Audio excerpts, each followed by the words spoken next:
আমরা এগোচ্ছি মায়াদেবী টেম্পলের কাছে, যেখানে আমাদের গৌতম বুদ্ধ জন্মগ্রহণ করেছিলেন সেই রাস্তাতে।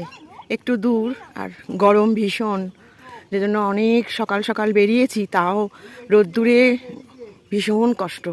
তবুও সবাইকে দেখাবো বলে এই ভিডিওটা করছি। ভারী সুন্দর। মন্দিরে যাবার আগে টিকিট কেটে আমরা ধীরে ধীরে হেঁটে মায়াদেবীর মন্দিরে যাচ্ছি। এসে গেছি, সবাই মিলে আস্তে আস্তে যাচ্ছি। এই হচ্ছে মায়াদেবী টেম্পল, খুব সুন্দর। যতটা পারলাম বাইরে থেকে তুলে দিলাম, ভেতরে ফটো তোলা যাবে না।